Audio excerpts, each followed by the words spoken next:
اور اس کو کس طرح سے سراقہ نے قبول کیا ہے کہ کہا کہ جب آپ فاتح کی حیثیت سے آئیں گے تو آپ مجھے یہ لکھ کر دے دیجئے کہ پھر مجھے نقصان نہ پہنچایا جائے، اس لیے کہ آپ کو گرفتار کرنے آیا تھا۔ اور پیارے نبی نے کیا کہا تھا کہ اے سراقہ، اس دن تیرا کیا حال ہوگا جب تیرے ہاتھوں میں کسرا کے کنگن ہوں گے۔ یہ ویژن ہے۔ کسرا کے کنگن اس وقت کی معلوم دنیا کی سپر پاور، جو اپنے آپ کو سپر پاور کہتی تھی، اس کے بادشاہ کے کنگن جو اپنے ہاتھوں میں پہنتا تھا۔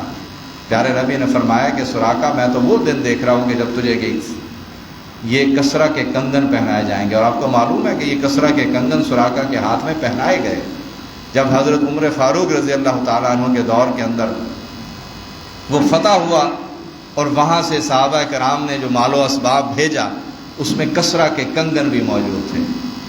اور جب حضرت عمر فاروق نے وہ کنگن دیکھے تو آپ نے سراقہ کو بلایا۔ مسجد نبوی کے سین کے اندر وہ کنگن سراقہ کے ہاتھ میں پہنائے گئے، اور اس نے اس وقت یہ تصدیق کی کہ اللہ کے نبی صلی اللہ علیہ وسلم نے یہ مجھے پہلے بتایا تھا۔ یقین محکم اپنی دعوت کے اوپر، اپنے کام کے اوپر، یہ قیادت کے اوصاف میں چوتھا وصف ہے۔ پانچواں وصف جو ہم قیادت کے اندر دیکھنا چاہتے ہیں، جو ہونا چاہیے، وہ فقر و استغنا ہے۔ یہ دنیا فانی دنیا ہے۔ مٹایا کیسر و کسرا کو، استبداد کو جس نے، وہ کیا تھا؟ فقر بوزر، زور حیدر، صدقے سلمانی۔ یہی الفاظ ہیں نا جو ہمیں علامہ اقبال کے اس شعر کے اندر ملتے ہیں۔ فقر و فاقہ یا فقر و استغنا، استغنا کہتے ہیں کہ انسان کا دل مستغنی ہو جائے۔ بہت سے واقعات ہیں، میں صرف ایک ہی آپ کے سامنے کوٹ کرتا ہوں۔ ہومس کے گورنر ہیں حضرت سعید ابن عامر رضی اللہ تعالیٰ عنہ۔ ہاتھ میں ایک عصا ہے اور کندھے پر پیالہ لٹک رہا ہے، اور اسی طرح اس شان کے ساتھ یہ گورنری کر رہے تھے۔ اور جب انہوں نے خزانے کے افسر سے کہا کہ غریبوں اور محتاجوں کی فہرست بنائی جائے تاکہ ان کی کوئی مدد کی جا سکے، ان کو ضروریات زندگی یا وظیفہ ان کا مقرر کیا جا سکے، تو اس کی فہرست کے اندر جو سب سے ٹاپ پر نام تھا وہ خود گورنر کا تھا، جو اس وقت کے خزانہ کے افسر نے لکھا تھا کہ سب سے زیادہ محتاج تو آپ ہیں۔ اور یہ واقعہ بھی ہے کہ جب اسی طرح سے حضرت عمر فاروق نے ایک گورنر بنا کر بھیجے، اور وہ گورنر اس شان سے آئے کہ خچر پر سوار تھے، ہاتھ میں ایک قرآن کا نسخہ تھا، اور کندھے کے اوپر جو سامان تھا اس کے اندر ایک پیالہ تھا، ایک چادر تھی، کپڑے کا ایک جوڑا پہنا تھا۔ جب وہ گورنر کے حیثیت سے داخل ہوئے تو تمام علاقے کے مسلمان ان کے استقبال کے لیے کہ گورنر وقت آیا ہے۔ انہوں نے اس وقت یہ کہا کہ آج یہ میرا سامان جو میں لے کر آیا ہوں، تم اس کو نوٹ کر لو۔ جب میں یہاں سے اپنے فرض کو ادا کرنے کے بعد گیا اور اس سامان کے اندر تم نے کسی ایک چیز کا بھی اضافہ دیکھا تو سمجھ لینا کہ میں چور ہوں۔ اور تاریخ کہتی ہے کہ 10 سال انہوں نے گورنری وہاں پر کی، اور جب وہاں سے واپس بلائے گئے مدینہ کی طرف تو اسی سامان کے ساتھ واپس پلٹے۔ فقر و استغنا یہ قیادت کے اوصاف میں 5واں وصف ہے۔ میری اور آپ کی زندگی میں یہ کتنا ہے؟ ہم اپنے آپ کو کس پیمانے پر دیکھتے ہیں؟ یہ ایک علیحدہ موضوع ہے جو آپ کے اوپر ہے کہ آپ اس پر غور و فکر کریں۔ 6واں وصف ہم نے دور اندیشی، جو ہم نے ویژن کی بات کی ہے کہ لیڈر جو ہوتا ہے وہ دور اندیش ہوتا ہے۔ وقتی مسائل کے اوپر اس کی گرفت تو ہوتی ہے، لیکن وہ دور کا معاملہ دیکھ رہا ہوتا ہے۔ زیادہ دور کی بات نہیں ہے۔ سید منور حسن رحمۃ اللہ علیہ امیر جماعت رہے ہیں، اسلامی جمعیت طلباء کے ناظم اعلیٰ بھی رہے ہیں۔ ان کا یہ واقعہ ہمیں معلوم ہے کہ جب انہوں نے امریکہ اپنی پوری قوت اور اپنے پورے جبر کے ساتھ موجود تھا، اور بظاہر اس امریکہ کے بارے میں بات کرنا ایسا ہی تھا کہ جیسے کسی بہت بڑے دشمن کو، خلیفہ حکومت وقت کو آپ للکارتے ہیں۔ اور پاکستان کے اندر جو انریسٹ تھا، قتل و غارت گری تھی، اس ساری کیفیت کو لیڈرشپ تھی نا، اس نے دور اندیشی سے کہا تھا کہ اس سب مسائل کی جڑ جو ہے وہ امریکہ صاحب بہادر ہے، اور انہوں نے اس دور میں یہ مہم چلائی تھی، گو امریکہ گو۔ بڑے بڑے دانشور تھے، وہ کہتے تھے کہ سید صاحب پتہ نہیں کیسی بات کرنے لگ گئے، امریکہ کا تو اس سے تعلق ہی نہیں ہے، یہ تو ہمارا داخلی مسئلہ ہے، یہ جو تشدد ہے، یہ جو مذہبی منافرت ہے، یہ جو لوگ ایک دوسرے کو مذہب کے نام کے اوپر ذبح کرتے ہیں، یہ تو فرقہ واریت خود پاکستان کے اندر ہے، اس کا اندرونی مسئلہ، امریکہ کا کیا تعلق ہے اس سے؟ لیکن 15 سال گزرنے کے بعد ہر دانشور، خواہ وہ فوج کا ہو، خواہ وہ تھنک ٹینک ہو، وہ اس بات کی تصدیق پر مجبور ہو گیا کہ سید نے ٹھیک کہا تھا، گو امریکہ گو اس پاکستان کے اندر امن کی بنیاد ہے۔ آج اس کو تسلیم کرتی ہے دنیا۔ انہوں نے اس وقت کہا تھا کہ یہ ہم پرائی جنگ لڑ رہے ہیں، اس میں ہم شہید نہیں ہو رہے ہیں، ہم کسی اور کے مفادات کی جنگ لڑ رہے ہیں جو ہماری زمین پر لڑی جا رہی۔ اس وقت کہا گیا کہ ان کا دماغ چل گیا ہے۔ جماعت اسلامی اپنی پوزیشن واضح کرے کہ وہ پاکستان کی خیر خواہ یا اس کی باغی ہے، لیکن 10 سال گزرے ہیں، وقت نے یہ ثابت کیا ہے، اور خود فوج یہ کہنے پر مجبور ہو گئی کہ ہم پرائی جنگ لڑ رہے تھے، پراکسی وار کے اندر ہم شریک تھے، ہزاروں لوگوں کو ہم نے کٹوا دیا کسی اور کے کہنے پر، کسی اور کو خوش کرنے کے لیے۔ دور اندیشی قیادت کے اندر ہونا ضروری ہے، یہ اس کا چھٹا وصف ہے۔ یہ ہم میں کتنی ہے، یا اگر ہم نے لیڈ کرنا ہے تو اس کے لیے ضروری ہے۔ میں جلدی جلدی کچھ اور باتیں پیش کرتا ہوں۔ قیادت کے اندر محبت ہونی چاہیے۔ وہ جو کہا ہے نا، جو ہولکا یاراں تو بریشم کی طرح نرم، رزم حق و باطل ہو تو فولاد ہے مومن۔ محبت کی زبان ہو جانا، اور یہ وصف جو ہے یہ خود قرآن نے میرے اور آپ کے لیے طے کیا ہے۔ پیارے نبی صلی اللہ علیہ وسلم کی جو رسالت کی صفات تھی اس کے اندر یہ وصف بھی موجود تھا۔ کہا تھا کہ اگر آپ ان لوگوں کے ساتھ تند خو ہوتے تو دیکھتے کہ یہ آپ سے چھٹ جاتے ہیں، ان سے محبت کیجیے، آپ کا معاملہ شفقت والا معاملہ ہے۔ اس لیے جو لیڈر ہے، جو قائد ہے، اس کو محبت کرنے والا اپنے ساتھیوں کے ساتھ، عوام کے ساتھ، لوگوں کے ساتھ، جسے ہم کہتے ہیں کہ مرض سے اس کو نفرت ہو لیکن مریض سے اس کو نفرت نہ ہو، مریض سے محبت کرنے والا ہو۔ پھر لیڈرشپ کی ایک اور وصف جو ہے ہمیں دیکھنی چاہیے، وہ جرأت کردار ہے۔ وہ صرف زبانی لیڈر نہیں ہے، اس کے کردار کے اندر اتنی جرأت اور گفتار کے اندر اتنی بے خوفی ہونا چاہیے کہ وہ لیڈ کرے۔ مشکل حالات کے اندر لیڈر موجود ہونا چاہیے۔ غزوہ حنین ہے، میں مثالیں آپ کو نبی صلی اللہ علیہ وسلم کی سیرت سے ہی دوں گا، اور مثالیں بہت ساری ہیں، لیکن قرآن نے جب ایک ہی ماڈل میرے اور آپ کے لیے طے کیا ہے، لقد کان لکم فی رسول اللہ اسوۃ حسنہ، اتنا کامل ہے کسی اور مثال کی ضرورت نہیں ہے۔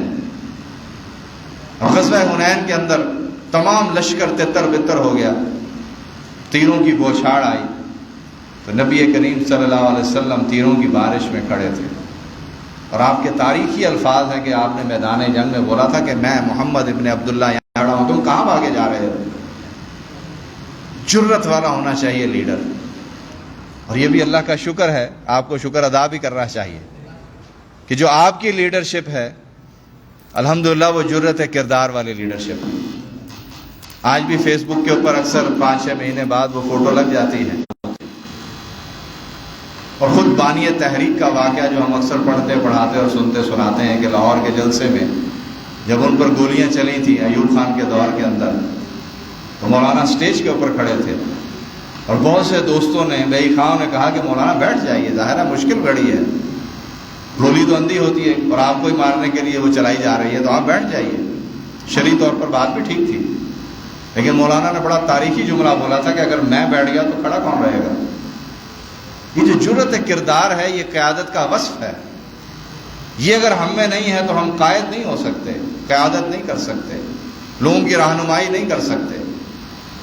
نبی صلی اللہ علیہ وسلم کے بارے میں ایک اور بات بھی، ہمیں بہت سے واقعات ہیں کہ مدینہ کے اندر ایک رات کے اندر ایک دور کی دھماکے کی آواز آئی، اہل مدینہ فوراً اٹھے اور باہر کی طرف لپکے، تو دیکھا ابھی شہر سے باہر نہیں نکلے تھے، ظاہر ہے شہر چھوٹا سا تو ہوتا تھا، تو دیکھا ایک سوار وہاں سے چلا آ رہا، جب وہ سوار قریب آیا تو وہ خود نبی کریم صلی اللہ علیہ وسلم خود تھے۔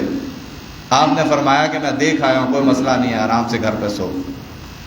لیڈر جرأت مند ہوتا ہے، یہ قیادت کے وصف کے اندر بنیادی وصف و صاف میں سے ہے۔ پھر لیڈر کے اندر ایک اور خوبی جو ہونی چاہیے، جو ہمارے ہاں بعض اوقات مفقود ہو جاتی ہے، وہ استقامت ہے، مسلسل جد و جہد ہے۔ کسی کے تبصرے سے، کسی حالات کی شکستگی سے، کسی شکست کے خوف سے وہ بے پرواہ ہوتا ہے، استقامت کے ساتھ مسلسل محنت کرتا ہے، اس کے قدموں میں کبھی بھی ڈگمگاہٹ یا کبھی بھی لغزش نہیں آتی ہے، اور یہ جوش اور ولولہ اس کا کبھی پست نہیں ہوتا ہے، حوصلے پست نہیں ہوتے ہیں۔ جب ہم دنیا سے توقع کرتے ہیں نا، اور دنیا کی توقعات کے نتیجے میں ہمیں نتیجہ نہیں ملتا، تو انسان کی ہمتیں پست ہونے لگتی ہیں۔ جو پہلی بات میں نے آپ کے سامنے کہی تھی نا، کہ ہماری ساری جد و جہد کا مقصود رب کی رضا ہے، اس سے جزا مطلوب ہے، پھر یہ دل شکستگی نہیں آئے گی، پھر دل میلا نہیں ہوگا، پھر شکست سے انسان غم زدہ نہیں ہوگا، استقامت کے ساتھ اس کام کو کرتا چلا جائے گا۔ یہ بس بھی ہمیں اپنی قیادت میں خود اپنے اندر ڈھونڈنا ہے۔ پھر بہت سے اوصاف ہیں، میں صرف پڑھ کے جاتا ہوں۔ تحمل و بردباری ہے، قول و فعل میں مطابقت ہے۔ قول و فعل میں مطابقت ہمارے ہاں یہ بھی مفقود ہو رہا ہے، اور قرآن نے اس کے بارے میں جو بڑی خوبصورت بات کی ہے کہ یا ایھا الذین آمنوا لما تقولون ما لا تفعلون کبر مقتا عند اللہ ان تقولوا ما لا تفعلون۔ اے لوگوں جو ایمان لائے ہو، تم کیوں وہ بات کہتے ہو جس پر عمل نہیں کرتے؟ تو قول و فعل کے اندر مطابقت یہ لیڈر کی شان ہے کہ اس کی قول اور فعل کے اندر جو وہ کہتا ہے اس پر اس کا عمل بھی ہوتا ہے۔ یہ لیڈر کی بنیادی صفات کے اندر ہے۔ صبر و استقامت پہ ہم نے بات کی ہے، قناعت کے اوپر ہم بات کرتے ہیں کہ قناعت اس کے اندر ہونی چاہیے۔ اسی طرح اگر ہم اس کو تھوڑا سا موضوع کو اپنی اس تحریک کے ساتھ بھی منسلک کریں تو ظاہر ہے کہ ہماری اس جمعیت کے اندر تو ناظم لیڈر ہوتا ہے۔ ویسے تو آپ سارے بھی لیڈر ہیں، لیکن ناظم اس موقع کے اوپر ان لوگوں کا وہ لیڈر ہوتا ہے۔ ناظم کو دیکھ کر انسان حوصلہ پکڑتا ہے۔ تو جو تنظیمی طور پر اس کو اس کام کو آگے بڑھانا ہے، اس کے اندر صلاحیتیں ہونی چاہیے۔ اس کے بھی چند پوائنٹس ہیں۔ ناظم کے لیے یہ ضروری ہے، جب وہ تنظیم کو چلا رہا ہے، وہ لیڈ کر رہا ہے، اپنے لوگوں کے اندر ہے، تو ساتھیوں کی دستگیری کرنے والا ہو۔ نبی صلی اللہ علیہ وسلم کا ایک بڑا خوبصورت فرمان ہے۔ بعض اوقات جو ہے وہ عبادت کے پیمانے اور اس میں اجر کا معاملہ پیارے نبی نے اتنی وضاحت اور اتنے کلیئرٹی کے ساتھ پیش کیا ہے، ہم پڑھ جاتے ہیں لیکن گزر جاتے ہیں۔ یعنی جو اعتکاف ہے، یہ بہت بڑی عبادت ہے کہ انسان سب سے رشتہ توڑ کر رب کے گھر کے اندر بیٹھ جاتا ہے، کوئی غیر ضروری بات نہیں کرتا، دنیا کو چھوڑ دیتا ہے۔ یہ عبادت کی ایک معراج ہے، یہ جو اعتکاف ہم کرتے ہیں رمضان المبارک کے آخری عشرے کے اندر، نبی صلی اللہ علیہ وسلم کی سنت ہے، اس کا بہت اجر ہے۔ لیکن کیسے خوبصورت الفاظ ہیں کہ پیارے نبی صلی اللہ علیہ وسلم کی حدیث ہے جس کا مفہوم ہے، آپ نے فرمایا کہ مجھے کسی مسلمان بھائی کی حاجت روائی میں ایک گھڑی صرف کرنا اپنی اس مسجد میں 2 ماہ کے اعتکاف سے زیادہ محبوب ہے۔ مسجد کون سی ہے؟ مسجد نبوی، جس میں ایک فرض نماز 50,000 فرض نماز کے اجر کے ساتھ پیارے نبی نے اس کی خوشخبری دی ہے۔ دنیا کے اندر اگر سفر کرنا ہے تو 2 ہی سفر انسان کے لیے، ایک خانہ کعبہ کی طرف اور ایک مسجد نبوی، اور تیسرا کس کی طرف جی؟ مسجد اقصی قبلہ اول کی طرف سفر کا ارادہ کرنا، یہ مسنون ہے۔ مسجد نبوی ہو، 2 ماہ کا اعتکاف، 10 دن کا بھی نہیں، اس کا اجر کتنا ہوگا؟ ایک گھڑی کسی مسلمان بھائی کی حاجت روائی میں، اس کی کسی مشکل کے اندر اس کے ساتھ کھڑے ہونے میں، اس کی مشکل حل کرنے میں مدد کرنے کا، یہ کام پیارے نبی فرماتے ہیں کہ مجھے زیادہ محبوب ہے کہ میں 2 ماہ اپنی اس مسجد کے اندر اعتکاف کروں۔ تو لیڈر ہے، قیادت ہے، ساتھیوں کی دستگیری کرنے والی، تواضع اور انکساری لیڈرشپ کے اندر ہونی چاہیے۔ کیونکہ قرآن نے بھی کہا ہے کہ ایمان لانے والوں میں سے جو لوگ تمہاری پیروی کریں ان کے ساتھ تواضع کے ساتھ پیش آؤ، انکساری کے ساتھ، انسانیت کے ناطے، مسلمان ہونے کے ناطے، ساتھی ہونے کے ناطے۔ پھر ایک اور خوبصورت بات جو قیادت کے اندر ہونی چاہیے، ویژنری بھی قیادت ہو، تو اس کے اندر یہ ہونے چاہیے کہ جو اپنے ساتھی ہیں ان سے ان کی استعداد کے مطابق کام لینے کی صلاحیت ہونی چاہیے۔ ایک فرد ہے اس کے اندر بولنے کی صلاحیت نہیں ہے، اور ناظم صاحب اس کو کسی ایسے کام پر لگا دیں کہ جو اس کے بس میں نہیں ہے، اس کے پاس وہ سکل موجود نہیں ہے، تو ظاہر ہے کہ اس کے ساتھ زیادتی ہے۔ نبی صلی اللہ علیہ وسلم صحابہ کرام سے جو معاملہ فرماتے تھے وہ ان کی استعداد کے مطابق، ان کی صلاحیت کے مطابق کرتے تھے۔ یعنی آپ کے صلی اللہ علیہ وسلم کے پاس یہ حدیث میں آتا ہے، واقعات میں بھی ہے، کوئی بدو آتا تھا تو نماز، روزہ، حج اور زکوٰۃ کے اوپر بیعت کر لیا کرتے تھے کہ اس کی تم پابندی کرو گے، اور کوئی کام کی اس کے بارے میں اس کو نہیں کہتے تھے کہ کوئی اور کام بھی، تو بس یہ 4 کام تم کرنے کا مجھ سے وعدہ کر لو، تم بیعت کر لو۔ کسی سے جان و مال نظر کرنے کی بیعت کر لیتے تھے، کسی سے یہ کہتے تھے کہ تم غصہ کرنا چھوڑ دو، بس اس کے اوپر بیعت ہو جاتی تھی۔ تو یہ جو استعداد ہے، صلاحیت ہے انسان کی، لیڈر کا کام یہ ہے کہ اس کو بھی جانچے اور اس کے ساتھ معاملہ اس کی بنیاد پر کرے۔ تو یہ بھی بنیادی اوصاف میں سے ہے۔ اسی طرح لیڈر کو منصوبہ ساز ہونا چاہیے، پلانر ہونا چاہیے، ہدف کو کس طرح سے حاصل کرنا ہے، کیا وسائل دستیاب ہیں، کس کو کس منصب پر، کس ذمہ داری پر کرنا ہے، کون سا طریقہ، کون سا راستہ اختیار کرنا ہے، کب کرنا ہے، کون سا مناسب وقت ہے۔ یعنی منصوبے کے بارے میں تو ہم بہت ساری باتیں کر سکتے ہیں، یہ ایک علیحدہ موضوع ہے، لیکن اس کے اوپر ہمیں غور کرنے کی ضرورت ہے کہ وہ منصوبہ ساز ہو، پھر مدبر ہو، تدبر کرنے والا۔ یہ جو صلح حدیبیہ کا واقعہ، یہ ہماری آنکھیں کھولنے کے لیے کافی ہے۔ تمام صحابہ کرام ان کا نقطہ نظر مختلف تھا، لیکن پیارے نبی صلی اللہ علیہ وسلم نے صلح حدیبیہ کی۔ لیڈر مدبر ہوتا ہے، معاملات کو دور تک دیکھتا ہے، دورس نتائج کی بنیاد پر فیصلہ کرتا ہے۔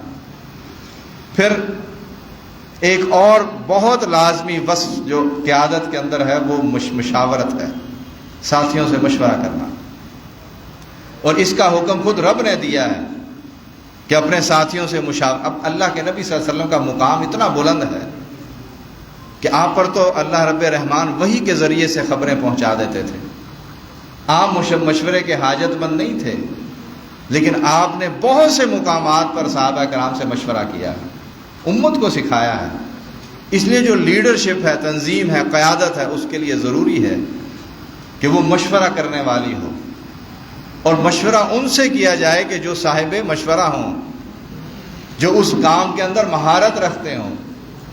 جب آپ ان سے مشورہ کر کے کوئی فیصلہ کریں گے تو فیصلہ عمدہ بھی ہوگا، قابل عمل بھی ہوگا، ہدف کو حاصل کرنے کے لیے ممد و معاون بھی ہوگا۔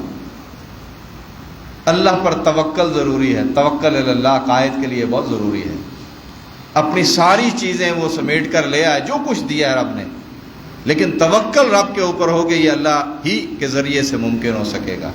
313 کا لشکر لے آئے، اور پھر کیا تاریخی الفاظ ہیں پیارے نبی کے کہ جو کچھ تھا تیرے سامنے حاضر کر دیا، اگر یہ آج ناکام ہو گئے تو رہتی دنیا تک تیرا نام لینے والا کوئی نہیں ہوگا۔ لیکن یہ جو دعویٰ ہے تو نبی کو زیب دیتا ہے، لیکن سب کچھ لے کر آئے، پھر دعا مانگی اور رب پر توکل کیا۔ جب فیصلہ کر لیا تو پھر رب پر توکل کیا کہ رب ہی اس کو کرنے والا ہے، اس پر اعتماد کیا۔ یہ لیڈرشپ کی بنیادی ٹریٹس کے اندر سے شامل ہے۔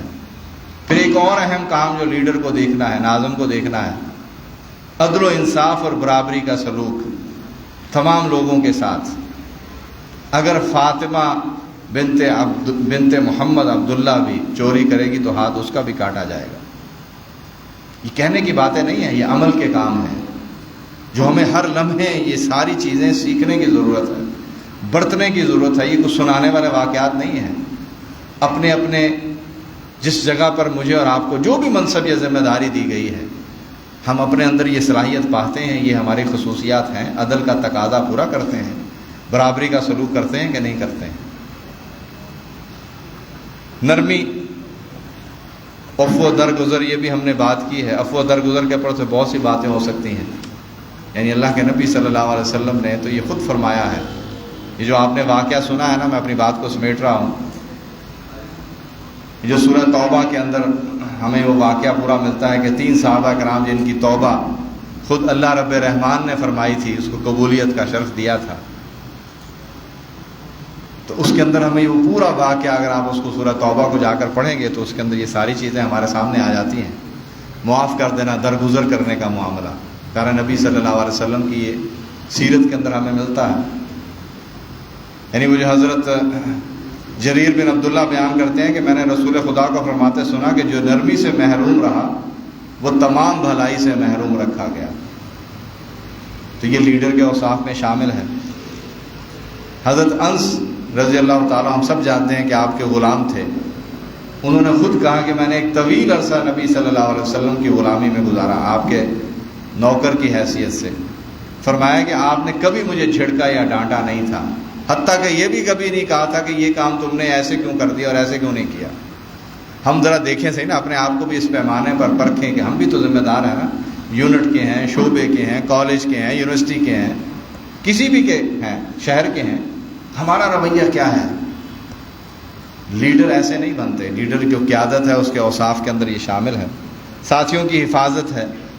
بڑی خوبصورت حدیث ہمیں ملتی ہے. حضرت ابو ہریرہ فرماتے ہیں کہ مسلمانوں کا امام ان کے لیے ڈھال ہے, وہ اس کے پیچھے ہو کر جنگ کرتے ہیں اور وہ ان کی حفاظت کرتا ہے. لیڈر کے اوصاف یہ ہیں. اور بہت ساری چیزیں ہیں جو بیان کی جا سکتی ہیں, لیکن میں اسی پہ اکتفا کروں گا.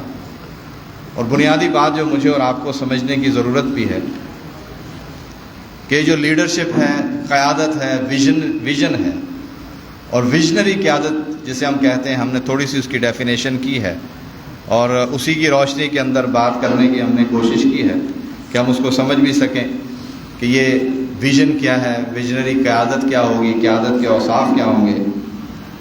آخری بات جو میں آپ پر چھوڑتا ہوں, آپ اس کو ایز اے ہوم ورک بھی لے لیں, کوشش کریں کہ تربیت گاہ کے دوران ہی اس پر کچھ ورکنگ کر لیں کہ قیادت موجود ہے, ٹیم بھی موجود ہے, تو یہ جو ٹیم ہے اس کی مینجمنٹ کیسے کی جائے, مل کر کام کیسے کیا جاتا ہے, ٹیم بننے کے لیے کون سی بنیادی شرائط یا بنیادی اوصاف ہونے چاہیے, جسے ہم کہتے ہیں کہ ٹیم مینجمنٹ.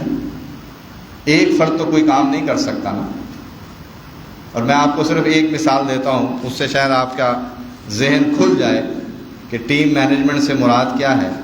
اس کے کچھ نوٹس بھی ہیں, وہ میں ناظمی صاحب کے حوالے کر جاؤں گا, وہ اس کی کاپی کروا کے تو آپ کے اندر تقسیم کر دیں گے, آپ اس کو اپنے ساتھ لے کر جائیں گے. اور مثال آپ کو دیتا ہوں میں ٹیم ورک کی. شہد ہم استعمال کرتے ہیں, یہ پہلے بھی آپ نے سنی ہوگی مثال. شہد کی مکھیاں جو ہیں وہ یہ شہد بناتی ہیں, یہ شفا بھی ہے, مگر اس کی تیاری کے اندر جو محنت درکار ہے, آدھا کلو شہد تیار کرنے کے لیے کم و بیش شہد کی مکھیوں کو مجموعی طور پر بعض اوقات 3 لاکھ میل کا سفر طے کرنا پڑتا ہے. اور مشاہدہ بتاتا ہے کہ ایک مکھی کی عمر چند مہینے سے زیادہ نہیں ہوتی. اس لیے کوئی ایک مکھی تنہا 1 پاؤنڈ بھی شہد تیار نہیں کر سکتی. 3 لاکھ کا میل کا سفر ایک شہد کی مکھی تو نہیں کر سکتی, چند ماہ اس کی عمر ہے. خواہ وہ اپنی ساری عمر بھی اگر پھولوں کا رس چوستے رہے تو وہ 1 پاؤنڈ شہد نہیں بنا سکتی. اللہ رب رحمان نے یہ جو پیچیدہ نظام ہے یہ شہد کی مکھیوں کا بنا, یہ ٹیم ورک کی بہترین مثال ہے. کوئی ہدف آپ حاصل نہیں کر سکتے, آپ نے تو ہدف بہت بڑا رکھا ہے, انسانی زندگی کی تعمیر, اللہ کی رضا, اللہ اور کے نبی صلی اللہ علیہ وسلم کے اصولوں کے مطابق, اور آپ کا دائرہ اختیار جو ہے وہ طلباء ہے. اس بات کو بھی میں چھوڑ دیتا ہوں, آپ اس پر غور و فکر کریں گے کہ یہ ٹیم مینجمنٹ کیسے ہوگی.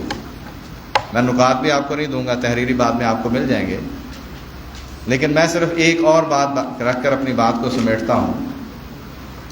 یہ جو ہمارے ہاں پتہ نہیں آپ کے ہاں کانسیپٹ ہے کہ نہیں ہے, یہ جو کانسیپٹ آیا جب ہم ناظم بنائے جاتے ہیں کسی بھی ذمہ داری کے اوپر, مثلا آپ یونیورسٹی کا ناظم ہیں,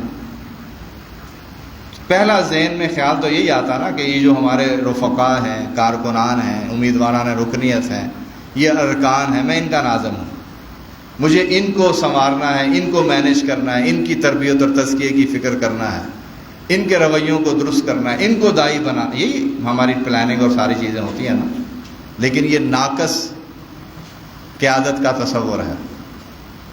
قیادت کا تصور یہ ہے کہ جتنی اس یونیورسٹی کے اندر پڑھنے والے طلباء ہیں وہ آپ کا دعوت کا ہدف ہے. اسی کو آپ علیحدہ قیاس شہر پہ کر لیں. شہر میں رہنے والے اگر ناظم شہر ہے نا، وہ ناظم مقام ہے، تو اس مقام میں یونیورسٹیوں اور کالجوں میں پڑھنے والے سارے طلباء، چاہے وہ ہزاروں میں ہوں، وہ اس کا ہدف ہے کہ ان تک یہ بات پہنچنی ہے، ان کی مجھے تعمیر کرنی ہے، ان تک میسج پہنچانا ہے، اس کو پلان کرنا ہے. قیادت، ویژنری قیادت وہ ہوگی. جو پہلی سطح کی قیادت ہے وہ صرف مینیجر ہے، وہ صرف تنظیم چلا رہی ہے، وہ صرف تنظیم کو چلانے کا کام کر رہی، دعوت کا کام نہیں کر رہی. میں نے شروع میں آپ کے سامنے بات کی تھی کہ قیادت جو ہے، ویژنری قیادت، بیک وقت وہ 3 کام کرتی ہے. وہ بہترین کارکن ہوتی ہے، وہ بہترین دائی ہوتی ہے، وہ بہترین قائد ہوتی ہے. تینوں حیثیتیں ہمیں ساتھ لے کر چلنا ہے.